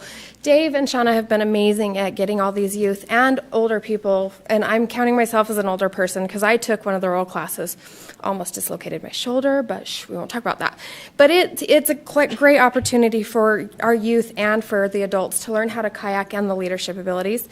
Additionally, here at the Marshall White Center, it's an inner city facility. It's a community center. It keeps our at-risk youth off the street. In my job as a vocational rehabilitation counselor, I see at-risk youth day in and day out, mostly from the area of Ogden where the Marshall White Center is located, and I think that we need to save this pool. It's a great place for our kids to stay out of trouble. It also, with the budget that you just approved for the police, if we don't get these kids off the street, we're going to need more police. There are going to be more problems with youth and things like that, so your budget's going to go up even more there. Additionally, Parker informed you that he's one of the instructors there. The Marshall White Center provides the opportunity for numerous youth to learn leadership skills. Dave talked about we're teaching kids to be the river people stewards. I don't know. Anyways, Parker also gets to learn leadership skills. The youth that get to go in and teach get to learn the leadership skills. We've got all of the lifeguards there that are youth that could be at-risk youth if they don't have a place to work. And yeah, we have the Ben Lomond and the Ogden School District that have pools. It's not inner city. We need this inner city location for these youth. They can go in and work, but a lot of them probably have people similar to myself who are single parents. If they're not able to get to those schools for employment, what are they going to do? They're going to be on the streets causing problem. Again, we're going to need an increased police presence, and we're going to have more problems with gangs and other drugs and violence and things like that. It's going to keep my job, but it would be better if we can have kids just become successful members of society with that. So with that, please keep our pool. Thanks. Thank you. Brian Nestoric.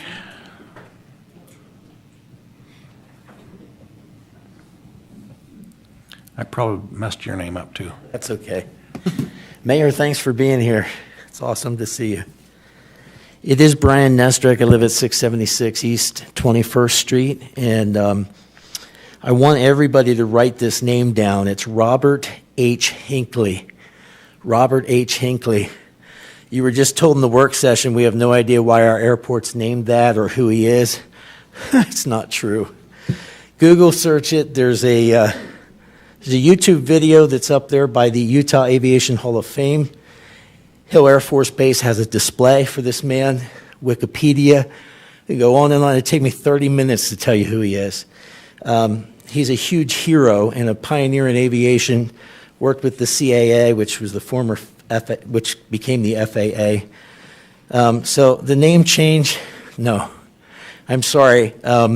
The reasons that were given for this name change is because when you Google search or something, if we put Salt Lake in there, it'll pop it up.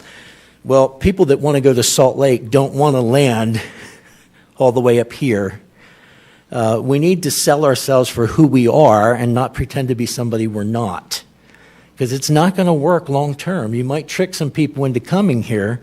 How many have been on vacation and you booked a hotel, it said it's only 15 minutes from the Fort Worth Stockyards, and when you got there it was 45 on a good day? Nobody likes that, okay? We're not Salt Lake. We are the largest metropolitan area outside of Salt Lake, our own metro, 4-county area. 647,000 people. We got world-class ski resorts. I ride UTA every day. People from Australia that came here for Ogden, they didn't come here for Salt Lake. We're not broken, okay? We don't need to do this. So no on the name change, and definitely no on, and also, who books an airline ticket that way? We go to Priceline, we go to Expedia. Has nothing to do with our Google search. What makes the airport pop up when you go to Priceline is whether we have searchable airlines.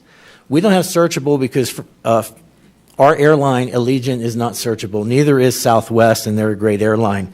So you want us to pop up. It has nothing to do. It can be the Marshall White International Airport, and it doesn't matter. What matters to make it pop up is whether it's searchable. Our occupancy rate on the LA route that is no longer happening was 74%. Who opens a business that's 74% the target and then pulls the plug? Running out of time. Advisory committee, there's nothing wrong with it. I'm open to adding other counties from our metro. And as to the advisory committee, I'm told by the airport manager, I've met with him many times over the years, there's 10 applications on the mayor's desk. Mine's been there for over 3 years. Want to be on the airport committee. There's no reason to reduce the size of the airport committee. And the main reason it's mostly small aircraft people is because the meetings are there on the airport. It's talk at the water cooler, are you coming to the meeting tonight? That's why I don't know half the time when the meetings are, and I have an active interest in this. So anyways, no to both of those proposals. Thanks, Alan. And let's see. Oh, no, we need Alan McKean now. Sorry. Yep. I am not the best reader. Sorry. I ask my wife usually, and she's not here. So. My name's Alan McCain, 3074 Hawthorne Avenue here in Ogden. I'm a proponent for Marshall White Center as well. So my 3-year-old, I told him what I was doing today, and he said, "Why are they closing our pool?" So not just elderly people, my 3-year-old also enjoys the pool. So I just wanted to kind of say a couple things about the pool. First off is that Ogden is doing a beautiful job of establishing itself as a recreation mecca. And I'm not sure how many of you kayak or know of kayaking in Utah, but it's very, very slim. And Ogden is the kayaking place in Utah. Okay, I mean, the Ogden downriver race that we have in the fall, but Ogden Narrows that runs is amazing, and Ogden kayak polo. Believe it or not, there's people from Provo that come up just for kayak polo. That's amazing to believe, even for me, but that happens. Okay, Dave mentioned people talking about being river stewards. I come from Montana and Oregon, and when I got here to kayak and fish, I was blown away how trashed, how much fishing line, human feces were right next to the river. As soon as the river rises in the spring, all that's getting washed down, including human feces. So what are we doing as kayak polo instructors? We're teaching kids to be river stewards. Pick up the trash. Don't throw things in the river. The river's a beautiful place. And where do we do that? We do that at kayak polo. We're teaching 7-year-olds. We're teaching 6-year-olds. We're teaching older people, elderly. So that being said, it's a place for education. Okay, I'm not just saying this because I like to play kayak polo, but it is.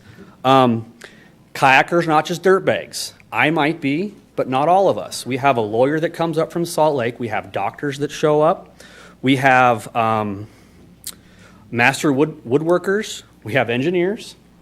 And I'd also want to say that we talked earlier about engineering now is better than it was 50 years ago.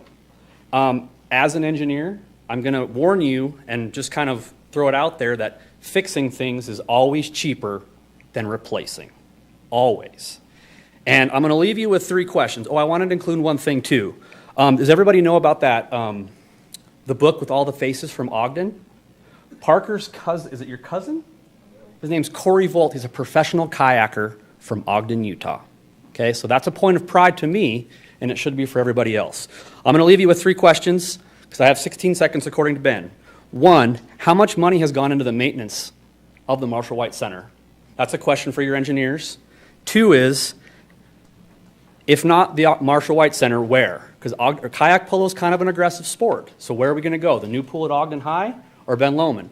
3rd question, do you have a kid or have you seen the smiles of the underprivileged kids that have gone to this pool and benefited from it? Thank you. Thanks, Alan. And next we have Ari. Somebody. Yep, that's it.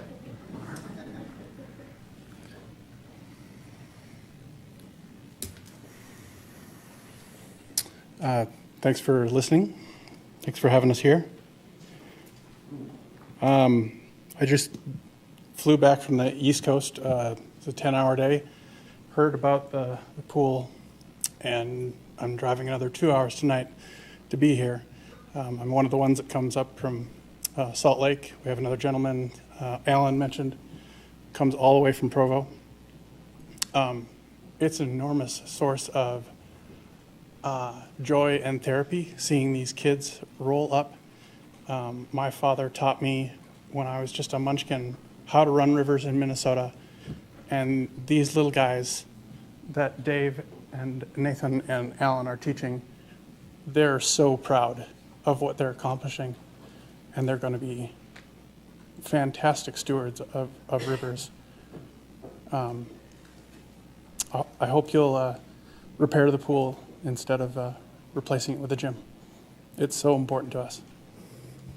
Thank you.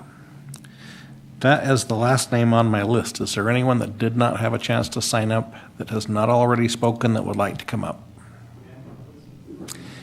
If you want to still speak, why don't you come up towards the front and we can save some of the time of.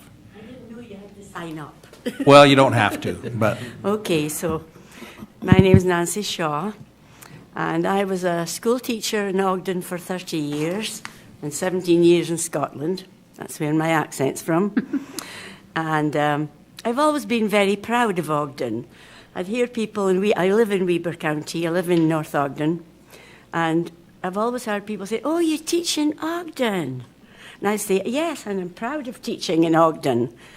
Ogden is wonderful, or was wonderful, to the teachers when I was teaching. I taught most of the years in Lincoln Elementary. And in that time, they gave me money to enhance my education. I had a master's degree, and they paid for half of it. Would you believe that? I don't know if they do that now, but they paid for a gifted and talented program that I did, all of it. And then if I got good grades, they paid for me to go to Utah State and do a master's degree. I had a master's degree in Scotland before I ever came over here, but I thought you wouldn't believe the value of that. So anyway, if anyone said anything wrong about, I also did a technology instruction that was paid by Ogden City, up in the valley, and that was the beginning in the 90s when computers were just coming into force, and I was able to partake of that for free by Ogden. So I've never had a bad thing to say about Ogden until now. And when I retired at age 80 after 46 years teaching, 5 years ago, and at that time I was invited to go to Marshall White to do water aerobics. And I thought, what a great, with my friends up there, some back there, who live in North Ogden, and I thought, this is wonderful, because I taught for many years early childhood, so I was always busy. And so I did that. I started going to Marshall White, and I loved it. And I also, nothing has been said about the wonderful instructors that we have. Julie and Mildred, back there. Wonderful, really expert at their jobs, well educated in the job that they've had to do to deal with people who are handicapped and people who, like me, just like to exercise and keep ahead so it won't be a burden on the community any time in life. So I want tonight to say how important Marshall White swimming pool is to the community. We've formed a bond with so many different people there, and it's really essential that this be continued. We can go to, I haven't been to Ben Lomond, but I know that that's available just now. But we have really just formed a bond down there with all the people that go to Marshall White. So I would appeal to you to put the money there, like you did for me in education. This is an education for people, and it's a lifelong opportunity to stay well and not be a burden to anyone. And I thank you for your time this evening. Sorry I didn't see the thing at the back there to sign up. That's okay. Thanks, Nancy.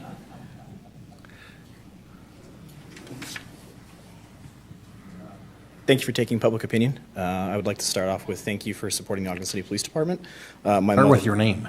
I apologize. My name is Andrew Filetto. My mother was an Ogden City detective that was lost to attrition because of finances. So thank you for your support in that regard. Obviously, I come on behalf of the Whitewater community. Ogden City has faced some challenges with the Whitewater community, although we do get the race, which is great. We are the birthplace for new boaters. The problem with that is the Ogden Play Park has still had some issues since I'm sure most of you know when. And then Crystal Wave has also been shut down, and that is where I learned to boat. Since then, the only place to bring new boaters in has been the Marshall White Center, predominantly to learn their role. For those of you that don't know, being upside down the boat actually kind of sucks. Air is pretty cool. that is where our safe haven is to teach new boaters how to come onto the river. I'm not going to take all the time. I just want you guys to know that it's very important to us. It promotes river safety. It's bringing in new members. So thank you for your time. Hey, thanks, Alexander. Thank you for allowing me to speak. My name is Amanda Nicolo, and I am a product of Marshall White Pool. I was probably one of the first ones that swam in there because when they were building the center, security wasn't as tight back then. We used to sneak in and go swimming. So I was probably, and I still live in the neighborhood. I live at 155 28th Street. Marshall White has been a benefit growing up.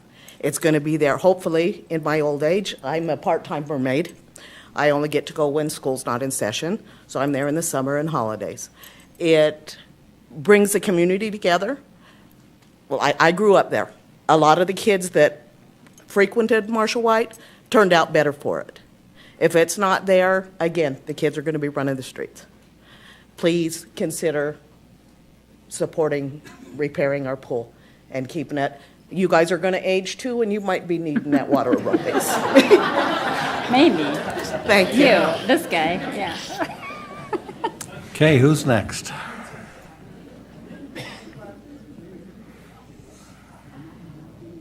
My name is Penny Joy. I haven't been to Marshall White for a while because I've lived in depression for a while. I'm planning on going back to the pool, and then I found out the pool was closed, and I was very upset. And I would really love to have the pool open again because the ladies really kept me going and helped me out a lot. They helped me through my depression. They helped me with the aerobics a lot. They helped me with everything. The hugs, every time I walked in, they made me happy. Julie, she's one of our directors. She would help every time I walked in. She was there. We even had game days, and we would play dominoes, and we would even get out of control. And it would be just so delightful. And if we could just keep that pool open, it would just make my life so happy. Thank you. Is there anyone else that would like to address the council today?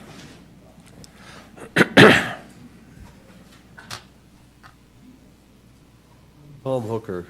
I was in the military. I was in Vietnam. I got shot down. They were going to retire me.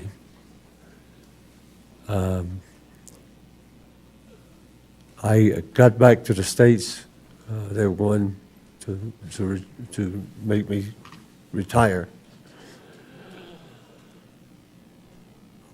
I got all involved in that by the time everything got through. When I got out of the Air Force, they gave me a 90% disability. There's a lot of things I can't do. And knowing that I can't do them, when I found this place, I said, God put that there for us people. I had to go to where I was going into the pool. That was my place. Anytime I went down to the thing there, that's right where I was at. And I would last in there about an hour and a half. Been there as high as 3 hours. And I fell in love with it. I fell in love with the women and the men that were in there. They didn't just look at you and say, oh, God, there's another one. They looked at you and they saw, I got my problem. I got my stuff here to show that I'm a disabled vet. And whenever they would look at me, they would say, there's that guy. Thank God he's alive. I hope you get that fixed, man. Don't you kill somebody. That's all I've got. Thank you for your service, sir. Anyone else? Okay, seeing no movement. Most of these comments today were about the Marshall White pool, and it is keenly on our radar, as the mayor indicated. We don't know what's practical yet. We will try and keep you informed as to what we find as it comes available. And we are touched by the stories that you've told, and thank you for coming and giving us your input. It was valuable. Don't feel like you were not heard, because you absolutely were. Appreciate you all taking the time to be here for kind of an extra long meeting for us. But we'll move on at this point. Comments from Mayor Caldwell. We have a couple. Sir, we appreciate your service. Thank you very much.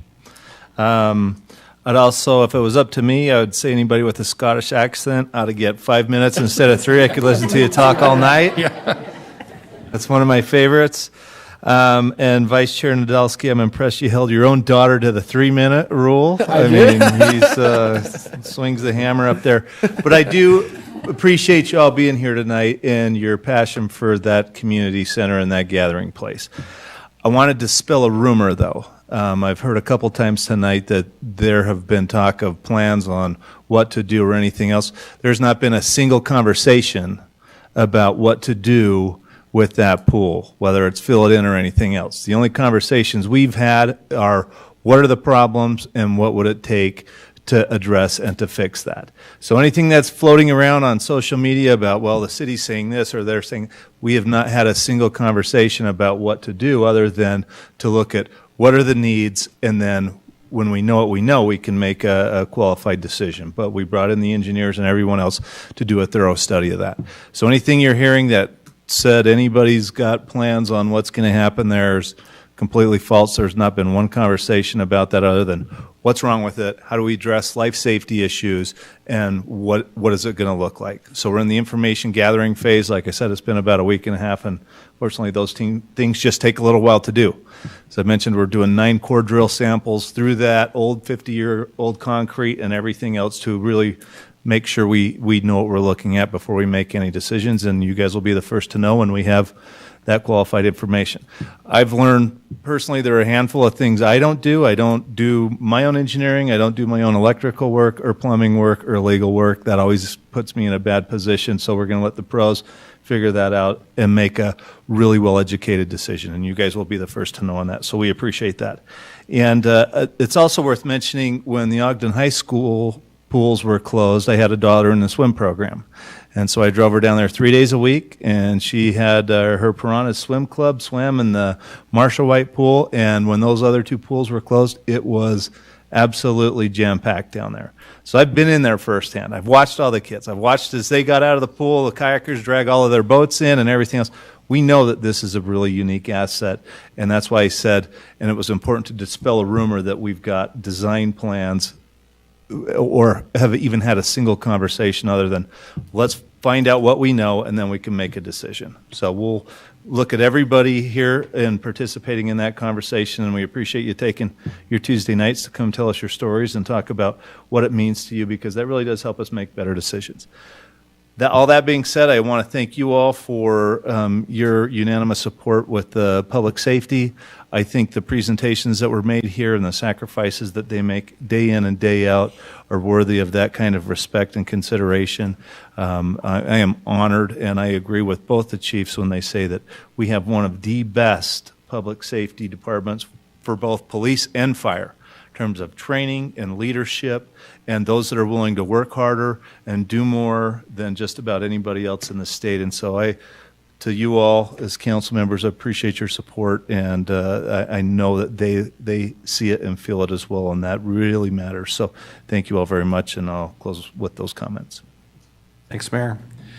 Council members, any comments? Sure, Hire, if you don't mind me leading out on council comments. To the mayor, I also would have held my daughter to the no clapping rule too. But yeah, the 3-minute rule, you're right. I was maybe a little too tight on her, but I'm very proud of her. Thanks for everybody's patience with that. But I always hope to set an example for her. I hope she sets an example for us too. I I'm glad to see all of you guys were here tonight, not only so we could hear what you had to share with us about the Marshall White Center, but so that you could also see what we were discussing tonight about the police and firefighters. You guys watched some interactions on one of the tough topics that we deal with here every week, really. It's one that is obviously near and dear to me and to everyone here, I think. But that's what we are doing here in these chambers, usually to an empty chamber full of empty seats. But I hope all of you come here and you take back a lot of information about the pool, but also a lot of information and some things to think about our relationship as a community with our police and fire. Because I meant what I said when I talked about culture. It's not just a culture here amongst our council and our mayor and his administration and our staff. It's not just a culture amongst our chief and our chief's staffs. It's also a culture amongst our community and our police and fire, and how we interact with each other, how we treat each other. And if we can make the way that we treat each other different and better than anywhere else, these men and women won't want to work anywhere else. And they want to do what they love with the people they love in the place they love for the people that they love. Okay? So we all have a role to play in solving the problem that we all have here in Utah with keeping our public safety officers in place. And so I'm very glad to see so many people here today, not only here standing up for the thing that you care about tonight with the pool, but also to see how many other things there are to care about in this community. So thank you for that. One of the messages that you shared with us tonight that really was important to me, and I want you to know, is that a number of you shared how important the pool was to you to help you cope with your struggles with mental health. And I get that.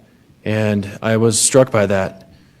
And I worry that in the absence of the pool that we may think that, what are we going to do? And I just hope that you guys, as a community of friends who frequent the Marshall White Center, will not only come together here tonight to share your passion for the pool, but will come together to help give each other a ride to the Ben Lomond, to take advantage of our partnership with the school district, to take advantage of the opportunities to do what you love with the people you love, together to help you get through this period without that pool.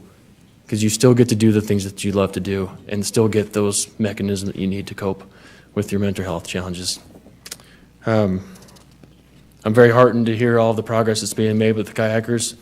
As many of you might know, I think a few of you do, I have a lot of passion for rivers, especially our rivers in our community. I spent a lot of time traveling the country studying rivers and how to engineer rivers. And so I've got a lot of blood, sweat, and tears in the Ogden and Weber rivers. So I'm glad to see the stewardship you guys are bringing to those resources. Thanks for all that.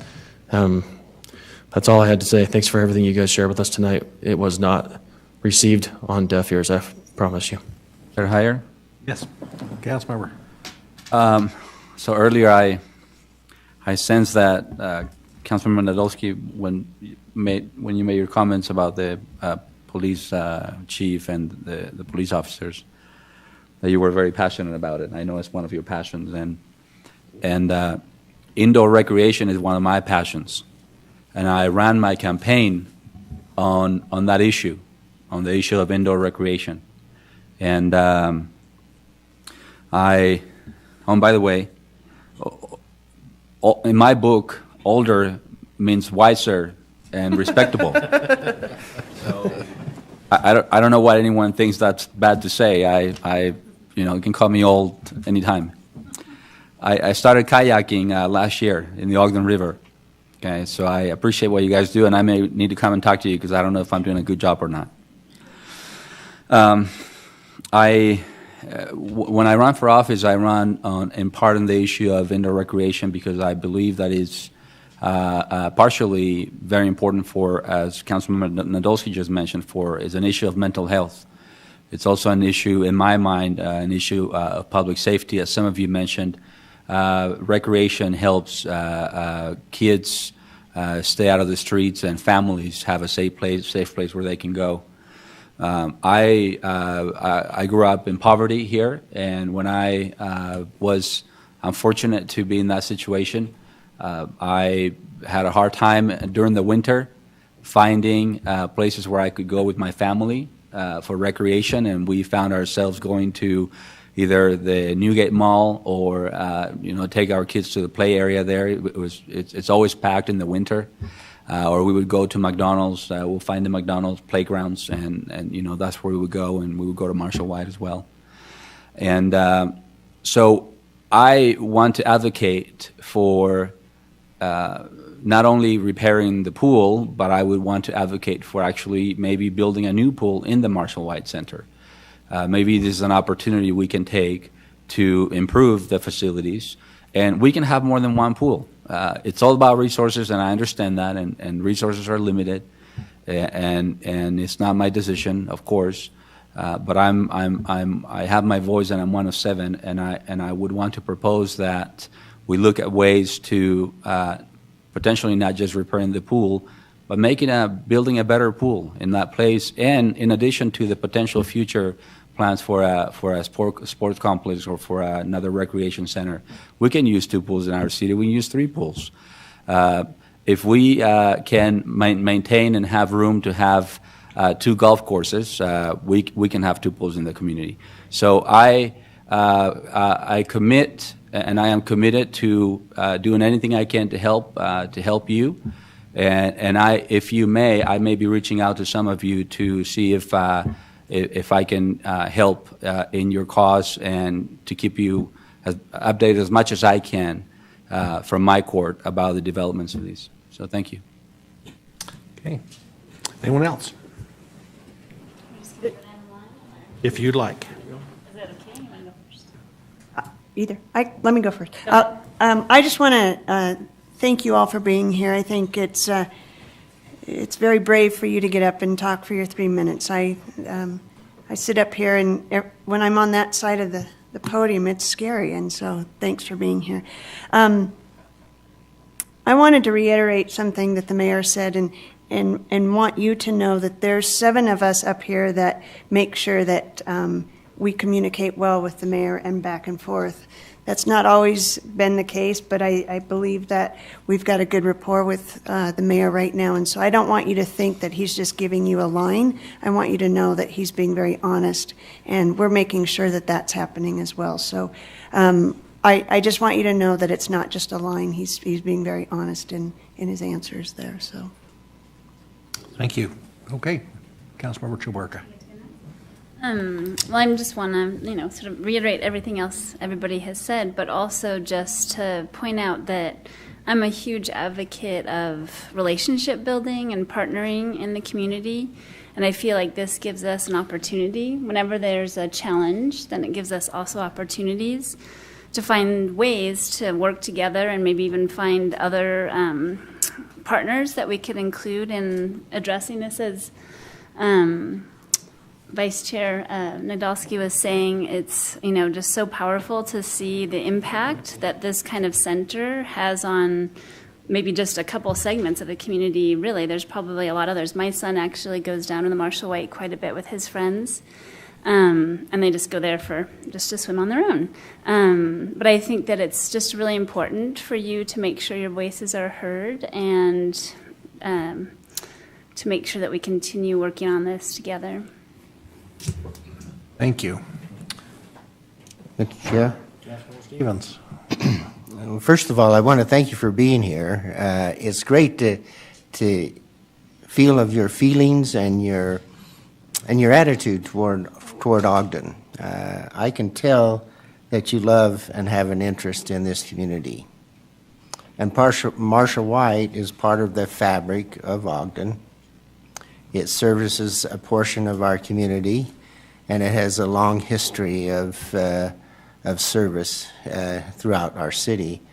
The other important thing is that the river, the Ogden Rivers, is very important to our community, and I'm pleased to know that there is an interest in kayaking I think that adds to our fabric of our community. And Dave, I want to thank you for providing that type of a service to our citizens.